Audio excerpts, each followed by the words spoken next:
Tani më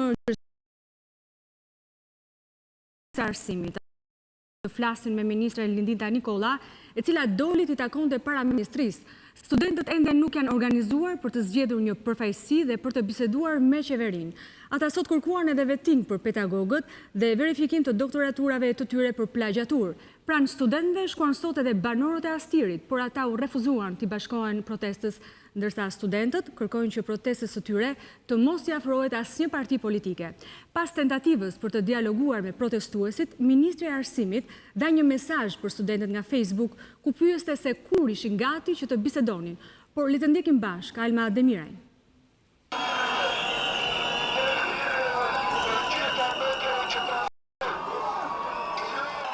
Ka hyrë në ditën e 5 protesta e studentëve përpara Ministrisë së Arsimit. Ata sot janë mbështetur nga prindër dhe gjimnazistë, të cilët protestojnë për të ardhmen e tyre për të nesërmen.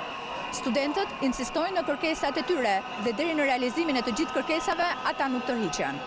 Protesta është e student, nuk ka as lëvizje, as jo lëvizje, as parti. Çdo student del për veten e tij. Do e theksojmë sërish që kjo protestë që është bërë sot, është bërë dje par dje dhe ka 5 ditë që vijon, është krijuar dhe është formuar nga Fakulteti i Gjirisë Ndërtimeve dhe FAO i arkitekturës. Protestës së studentëve këtë të shtunë kanë tentuar t'i bashkojnë edhe banorët e Astirit, të cilët kanë ditë që protestojnë tek Unaza e Madhe për shtëpitë që do t'u prishen. Por studentët nuk i kanë lejuar, pasi u kanë thënë se nuk kanë përse protestojnë për shtëpitë e tyre përpara Ministrisë së Arsimit. Nuk ma detyru kush me këte lek, për ju e heqa. Ata kanë 4 vite që kanë që merë kavës dhe s'kanë bërë. E mbështesim kauzën tuj sepse banesa është e shenjtë. Okej, janë do largohemi. Ama Ministri i Arsimit ju urojmë të fitoj kauza juaj. Shumë faleminderit. Edhe do fitoj edhe jona, sepse është shtëpia ime, ajo është shtëpia fëmijëve të mi, nuk kanë lidhje me politikën fare. Dhe vazhdoni protestën qetë. Dhe ne shpresojmë. Sillni fëmijët që keni studentë. Faleminderit. Sipas informacioneve që kam, disa banorë nga Astiri kanë ardhur këtu për të bashkuar protestës tonë. Ne si student, me mbështetjen dhe të policisë, kemi bërë një kordon për të treguar që ne nuk bashkohemi me ata. Arsye jo se ne nuk e mbështesim kauzën e tyre, por sepse ata janë bërë palë me disa subjekte politike. Protesta jonë nuk është për të rrëzuar person dhe për të sjellë PD në pushtet. Protesta jonë është plotësuar të drejtat tona. Banorët e Astirit të erë nuk e bërtitur se na shprishur shtëpia, po ata nuk ka se çfarë protestojnë përpara Ministrisë së Arsimit për prishjen e shtëpive. Rreth orës 14:30, Ministri i Arsimit Lindita Nikolla ka dalë nga ministria për të takuar studentët, por një grup i vogël i tyre e ka refuzuar, ndërkohë që turma nuk e kishte mësuar se ministria po dilte për t'i takuar. Më pas, ata kanë bërë thirrje duke kërkuar që ministria të ridalë për të takuar studentët në rrugën e Durrësit. Ne jemi tu, ne jemi tu, ne jemi tu, ne jemi tu, ne jemi tu. Pas refuzimit që u bë Ministri së Arsimit Lindita Nikolla kur ajo doli nga ministria për të takuar studentët që protestojnë, si dhe pas thirrjeve të mëparshme që ajo të ridalë për t'i takuar ata, ka reaguar Ministria Nikolla në wallin e saj në Facebook ku shkruan që prej 3 ditësh jam në zyrën time e gatshme për të takuar studentët, që prej 3 ditësh komunikoj me ta nëpërmjet letrave duke i kthyer përgjigje pozitive kërkesave të tyre, por nuk e kuptoj, protestohet dhe nuk pranohet të dialogohet. Megjithatë, citon ministrja, së fundmi dëgjova thirrjet në ndritare, Lindita dil në shesh dhe dola. Dola dhe jo vetëm që nuk më tha kush përse u thirra, por u refuzova. S'ka asnjë problem, citon ajo, por pyetja ime është e thjeshtë, kur do të ulemi të flasim për problemet dhe të bashkëndojmë forcat për të adresuar zgjidhjet. Protestuesit u shpërndan sa pura mbrëmje. Ata qëndruan për orë të tëra para Ministrisë së Arsimit dhe aty në këto momente ndodhet gazetarja jon Elda Menga. Përshëndetje Elda, e kanë marrë në fakt studentët mesazhin e ministres e cila është e gatshme të bisedojë me ta? Përshëndetje, studentët e kanë marrë mesazhin e ministres Nikolla, megjithëse gjatë orëve të mesditës së sotme ka pasur një paqartësi mes tyre, kur ministrja Nikolla ka lënë zyrën e saj për të takuar me protestuesit. Tashmë pritet dita e nesërme, aty ku studentët do të mblidhen sërish për të protestuar para Ministrisë së Arsimit, nëse do të ketë një dialog apo një takim mes tyre i cili nuk u realizua ditën e sotme. Me thirrjen nuk ka kompromis, pas 7 orëve protestë, studentët janë larguar për të mbledhur sërish ditën e nesërme, ndërkohë kanë lënë ditën e martë si afatin e tyre të fundit për plotësimin e kërkesave. Ilda, unë falenderoj për raportin që përcolle, mësuam kështu dhe informacionet më të fundit për vazhdimin e protestës ditën e nesërme dhe të hënë gjithashtu. Ndërkohë, pedagogë dhe analistë këshillojnë studentët protestues se tani është koha për negociata për të zgjidhur kërkesat e tyre. Ata thonë se duhet të qartësohen kërkesat që çdo ditë ndryshojnë dhe shtohen dhe të ulen me përfaqësues të qeverisë, të cilët janë treguar të gatshëm të flasin për plotësimin e kërkesave të tyre. Ndjekim Rudina Muçën. Studentët paraqesin një sëri kërkesash, por refuzojnë ftesat për negocim. Pedagogë dhe analistë thonë se është koha që protestuesit të nisin bisedimet në mënyrë që protesta e tyre të finalizohet me sukses. Sipas gazetarit Carlo Bellino, studentët duhet të qartësojnë kërkesat e tyre, pasi në to çdo ditë ka ndryshime dhe dialogimi në këtë situatë është zgjidhja e duhur. Unë mendoj që patjetër duhet një dialog në një tryeza. Tani pas fitore politike që pa diskutim studente kanë arritur, ata duhet edhe konkretizojnë rezultatet.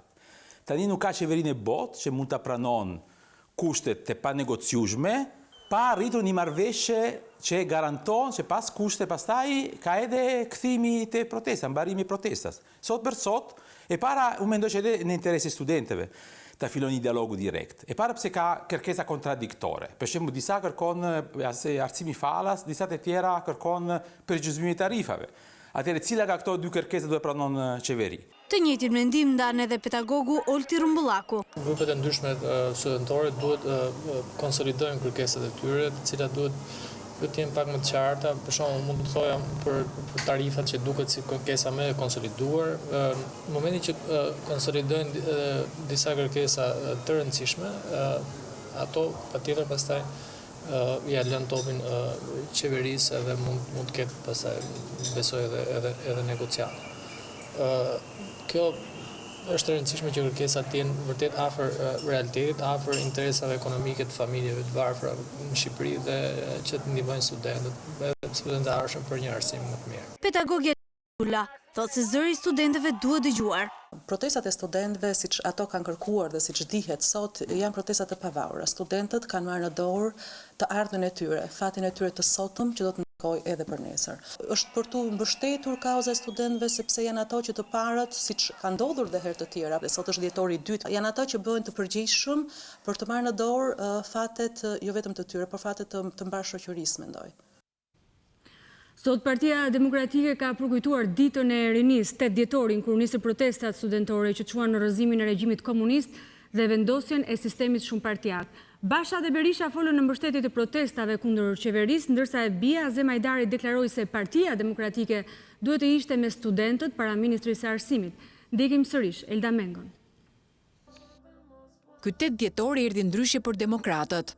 Si 28 vite më parë, studentët janë sërish në protestë dhe për Sali Berishën ky i si vjetshmi mund të jetë një dhjetor i dytë. Prej 4 ditësh kemi një dhjetor të dytë. Universitetet e vendit kanë nisë një betejë kundër një regjimi që quhet kakistokraci. Nga greqishtja lashtë më i keqi të këqive. Për pasardhësin e tij në krye të Partisë Demokratike, vetëm të bashkuar Edi Rama mund të rrëzohet nga pushteti. Mësimi i rinisë studentore, mësimi i qytetarëve të Kunazare është i qartë, po të jemi bashkë, nuk ka forcë që na ndalë. Le të jemi bashkë në këtë dhjetor të dytë, krah njëri tjetrit, për të shporur bandën e hajdutëve. Lulzim Basha bëri një paralajmërim për zhvillimet politike të cilat presin vendin, duke e artikuluar në formën e një ultimatumi politik. Parlamenti shqiptar ose do të pastrohet nga krimi e t'i kthehet qytetarëve, ose do të rrëzohet, do të rrëzohet, do të rrëzohet. E bia e Azem Hajdarit kërkoi të mos humbej kohë dhe të kalojë në veprime të menjëhershme. Rudina Hajdari propozoi që opozita t'i bashkohet protestës studentore tek Ministria e Arsimit, duke mos kursyer as mandatin e deputetes. Dua që sot t'i bëj një betim timati. T'i bëj një betim të rinjve sot, që unë jam gati të dorëzoj mandatin tim dhe t'i bashkohem atyre. Për luftën e tyre, sheshi i demokracisë sot nuk është këtu. Është e Ministria e Arsimit dhe ne këtë duhet bëjmë sot, t'i shkojmë dhe t'i bashkohem. Kritikët e Bashës munguan në aktivitetin e Partisë Demokratike dhe të rinjve të Forumit Rinor, por këtë vit munges mori edhe bashkëshortja e Zemit, Fatmira. Në bulerat të Gjirokastrës është përkujtuar sot nga banorët e fshatit Konstantino Kacifas që u vra nga policia me armë në dorë. Policia ndaloi 10 persona të hynin në Shqipëri, ndërsa arrestoi një policë grek që kishte hyrë me armë. Me flamuj kuqezi, përfaqësues të grupimeve të ndryshme nacionaliste shqiptare ishin sot në Gjirokastër në një protest. Tubimi tyre u mbajt aty edhe si një përgjigje për ceremonitë që po zhvilloheshin në Bularat. Ndjekim Manila Hoxhën, e cila ndoqi zhvillimet sot në Kakavi dhe Bularat, dhe Kristina Afidhin, që ndoqi protestën kuqezi në Gjirokastër. Për shkak të dy ngjarjeve të njoftuara, njëra në Gjirokastër dhe tjetra në Bularat, për të cilat parashikoi të kishte përplasje, rruga kombëtare Gjirokastër-Kakavi u blindua me polici. Forcat e policisë qëndruan në gatishmëri edhe në një aks tjetër. Kontrollet e shtuara ka gjithashtu edhe në aksi nacional që lidh Sarandën me fshatin Bularat për shkak të pikës së kalimit kufitar të qafbotës dhe informacioneve në rrugë operative, të cilat thonë se gjithashtu edhe kjo pikë kalimi kufitar mund të përdoret nga ekstremistë të agimit të artë për të hyrë në Shqipëri. Të gjitha këto masa lidhen me ceremoninë përkujtimore për Konstantino Kacifën dhe thirrjeve në rrjete sociale për protesta në Bularat. Në total, policia nuk lejoi të hyjë në Shqipëri 93 shtetas të dyshimt. Pika kufitare e Kakavijës është blinduar me forca të policisë së shtetit dhe të antiterrorit pas thirrjeve në Greqi për pjesëmarrje në ceremoninë e 40 ditorit të vrasjes së Konstantino Kacifës gjatë shkëmbimit me armë zjarri në fshatin Bularat. Ndërkohë janë duke u kontrolluar çdo person që hyn në Shqipëri, ndërsa disa prej tyre janë kthyer, veçanërisht ata të cilët janë të dokumentuar dhe të filmuar nga forcat e antiterrorit se kanë marrë pjesë në ceremoninë e varrimit për Konstantino Kacifën dhe ndërkohë kanë lëshuar thirrje kundër shtetit shqiptar dhe kombit shqiptar. Pas ceremonisë, Kunati Kacifës kujtoi miqësinë mes dy vendeve. I bëj thirrje kryeministrave Rama dhe Tsipras të gjejnë një gjuhë të përbashkët për të kaluar këto probleme, sepse ne duhet të punojmë bashkë dhe të gjejmë një zgjidhje të përbashkët. Ndërkohë Turqia nuk ndihmon në marrëdhëniet midis nesh. Ne dhe Shqipëria jemi si një familje dhe familja i zgjidh problemet brenda vetes. Turqia nxit përplasje midis nesh. Mua më intereson bashkia të funksionojë dhe njerëzit këtu të gjejnë qetësinë, se nuk janë plek dhe nuk duan të shohin aq shumë polici, kontrolle. Megjithatë, nëna e Kacifës, vrarë gjatë shkëmbimit me armë zjarri me policinë, nuk i kurseu akuzat. Do të bëjmë si Xhaveli, do të vrasë Edi Ramën, më mori trimin tim, përse ma vrau djalin? Nuk e dija që kisha lindur një trim të tillë. Ne duam drejtësi, të çohen 10-15 si ti dhe të pastrojnë këtë vend. Do të ta marr unë gjakun biri im. Në këtë klim, ceremonia në Bularat u mbyll pa probleme, ndërkohë, njëkohësisht në Gjirokastër u protestua me simbole shqiptare.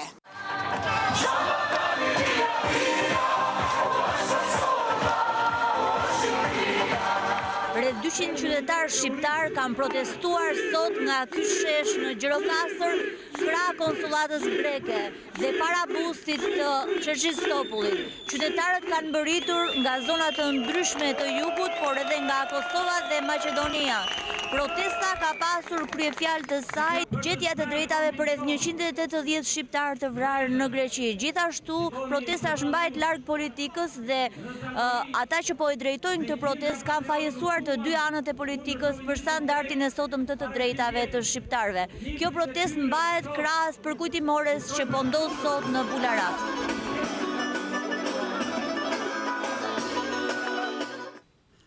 Busti i heroit ton kombëtar Skënderbeu po përgatitet për të quar si dhuratë për arbëreshët në Itali. Kjo do të jetë dhe tema e gjurmës shqiptare sonte në mbrëmje në Top Channel.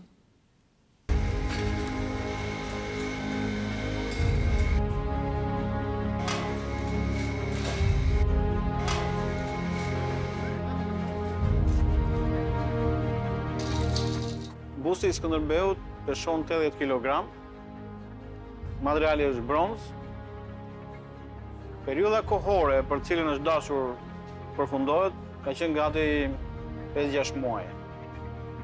Punë artistike bashkë me derdhjen në bronz.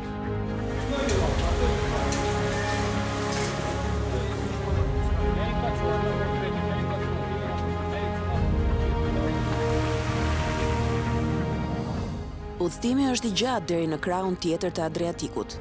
një qytet e veçantë arbëreshe do të mirëpres heroin kombëtar. Historia e këtij vendi është e jashtëzakonshme. Këtu jetojnë familje si ajo Muzaka, Duka, Kryeziu, Dinela, Mani e deri Dukagjini. Gjaku ynë i shpërndar. Nga Marin Mema, sonte ora 20:10 në Top Channel. Ky është Top Channel. Paketa e re për anti-shpifje parashikon gjoba deri në 1 milion lekë për lajmet e pavërteta apo shpifje në media. Gjoba do të vendosen duke ndryshuar ligjin e mediave audiovizive. Autoriteti që do të përcaktojë se cili është lajm i rem apo shpifje do të jetë AMA. Mediat që publikojnë lajme të pavërteta do dënohen me gjobë nga 100.000 deri në 1 milion lekë. Qeveria ka përgatitur të ashtu quajturën paketa anti-shpifje, e cila ndryshon ligjin për mediat audiovizive në Shqipëri, duke vendosur sanksione për lajmet e pavërteta dhe shpifjet. Sipas draftit, ofruesit e shërbimit audioviziv, përfshirë portalet, duhet të njoftojnë dhe të paraqesin lajmet e transmetuara në një mënyrë të vërtetë, të paanshme dhe objektive. Po kështu, këto media kanë detyrimin që të trajtojnë në mënyrë të vërtetë dhe të paanshme çështjet e debatit publik, si dhe të mos cënojnë dinjitetin apo të drejtat themelore të njerëzit. Në rast të shkeljes së këtyre detyrimeve, atëherë mediat apo portalet do të ndëshkohen automatikisht me gjobë, e cila varion nga 100.000 deri në 1 milion lekë. Veç këtyre shkeljeve, një tjetër që do të ndëshkohet me gjobë është dhe ajo kur mediat nuk i japin të drejtën e përgjigjes personave, dinjiteti apo reputacioni të cilëve është prekur nga publikimi i fakteve dhe informacioneve jo të sakta. Për këtë shkelje, masa e gjobës do të jetë 800.000 lekë. Në të gjitha rastet, sipas draftit, gjoba vendoset nga inspektorët e Autoritetit të Medias Audiovizive dhe arkëtohet përmes shërbimit përmbarimor. Veç gjobave AMA do të ketë të drejtën që për portalet, të cilat kryejnë 3 kundravajtje administrative të parashikuara në ligj, të pezulloj për 24 orë aksesin në internet. Në rast se numri i shkeljeve është më i lartë, atëherë pezullimi i aksesit në internet shkon deri në 7 ditë. Paketa anti-shpifje është lajmëruar që më parë nga kryeministri Edi Rama. Veç ndëshkimit me gjobë për mediat dhe portalet që publikojnë lajme të pavërteta, ajo detyron portalet të regjistrohen, si dhe të zbatojnë ligjet në fuqi për transmetimin e reklamave.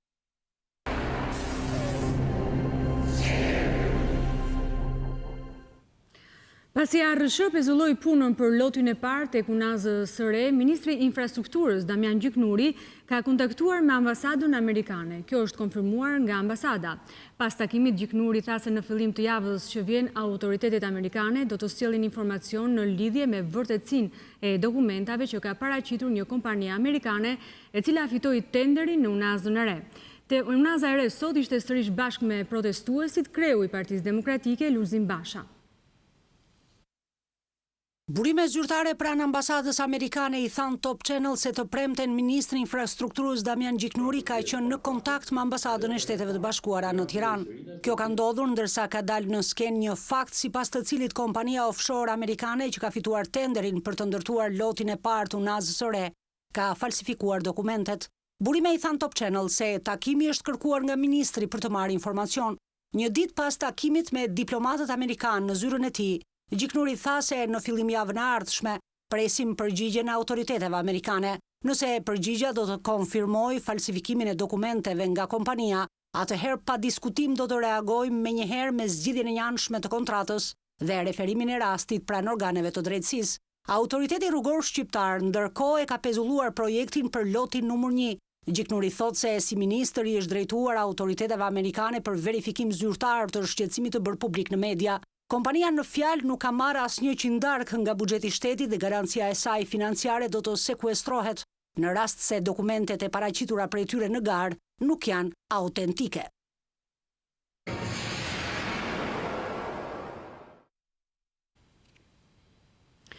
Protestat e sotme në Francë ishin të dhunshme. Policia përdori gaz lotësjellës për të shpërndarë turmat që ndezën zjarre në qendër të Parisit.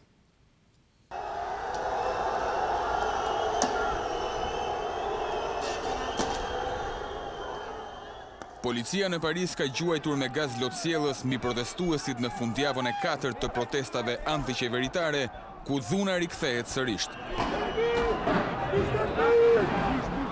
Përleshjet nisën pasi 8.000 demonstrues u mblodhën në qendër të qytetit. Më shumë se 500 persona janë marrë në paraburgim.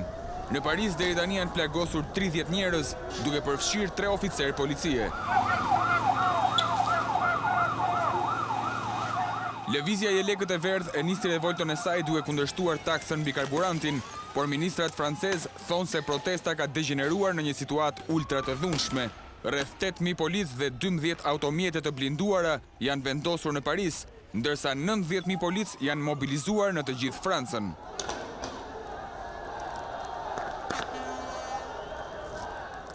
Javën e kaluar, qindra njerëz u arrestuan ku pati dhe shumë të plagosur. Kjo situatë po regjistrohet si një nga përplasjet më të dhunshme mes popullit dhe qeverisë në dekadat e fundit në Francë. Në kryeqytetin francez deri tani janë mbyllur Muzeu i Louvrit, Kulla Eiffel, teatrot dhe të gjitha dyqanet në rrugën Champs-Élysées. Numri të arrestuarve po rritet nga ora në orë. Kryeministri Eduard Philippe është shprehur se numri i arrestimeve është shumë më i madh se ai i fundjavës së kaluar. Sërish janë ndjekur makina dhe janë shkatruar objekte të mobilimit urbanistik, si stola, shtylla e tjerë.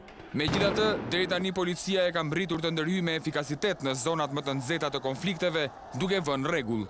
Përleshjet më të ashpra kanë ndodhur në bulevardin de Courcelles dhe në rrugën Marseille, ku disa barikada janë ndjekur, megjithse policia i ka shuar zjarret në pak minuta, duke i detyruar protestuesit të sprapsen.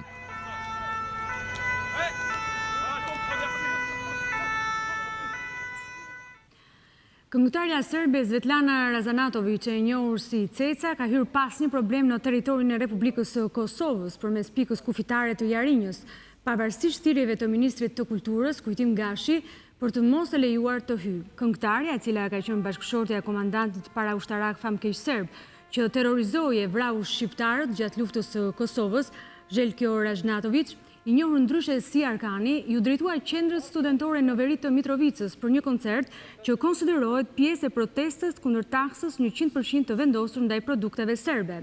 Autoritetet kosovare i ndaluan më herët hyrje në Kosovë basketbolistëve të klubit të Partizanit dhe zëvendës drejtorit të së ashtuquajturës Zyra për Kosovën.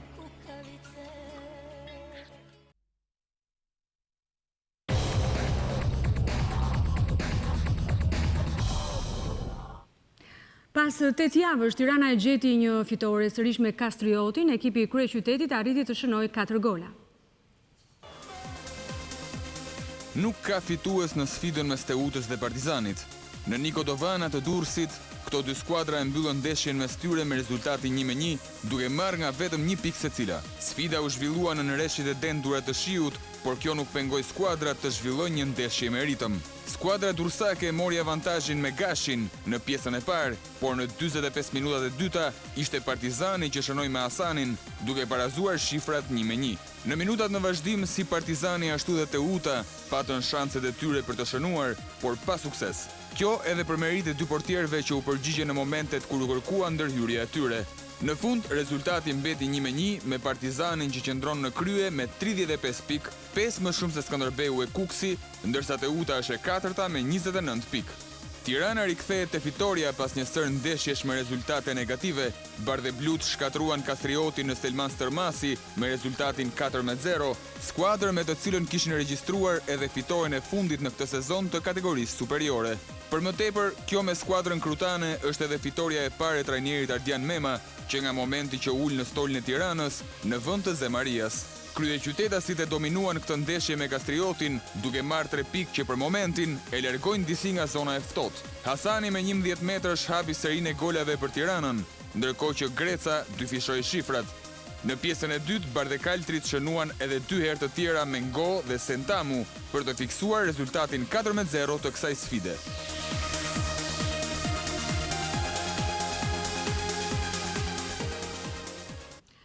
Flamurdari pret ndeshjet me Elaçin dhe për trajnerin Daja kjo është një sfidë e vështirë.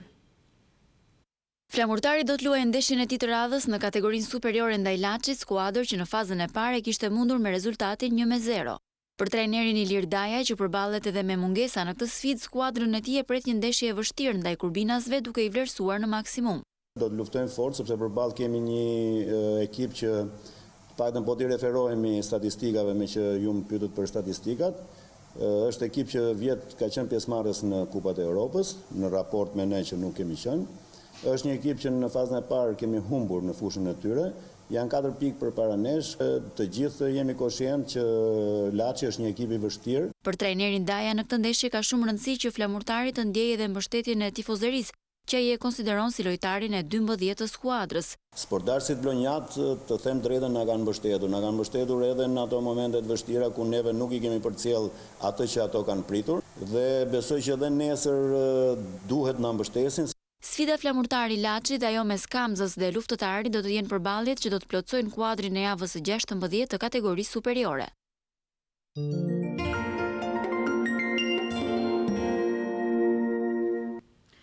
Një 140 artistë janë bërë bashkë në një grand gala kushtuar mjeshtrit të madh Agim Krajka. Të gjithë e duan Agim Krajkën. Është kjo grand gala që ka bërë bashkë 140 artistë që do të interpretojnë majat e asaj që krijoi mjeshtri i madh Agim Krajka. Agim Krajka kompozoi dhe drejtoi për mbi 30 vjet orkestrën e ansamblit popullor të këngëve dhe vallave. Përveç folklorit, ai futi edhe tendencat e reja muzikore. Publiku me zi priste këngët e tij. Ishte festivali i parë i këngës në Radio Tirana.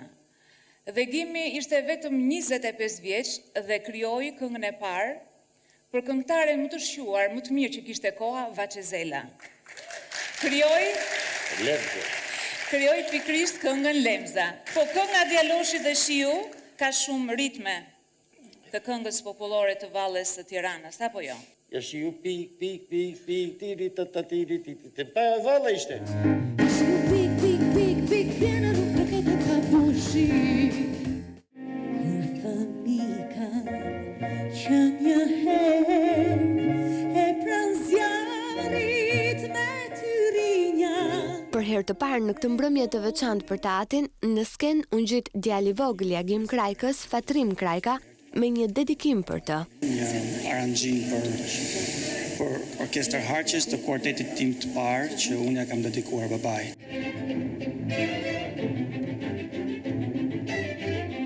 Ka qenë një privilegj shumë i madh të rritesh në tingujt e Krajkës. Përveç vallave popullore, nuk mungua në program as këngët ikon të krijimtarisë Agim Krajkës.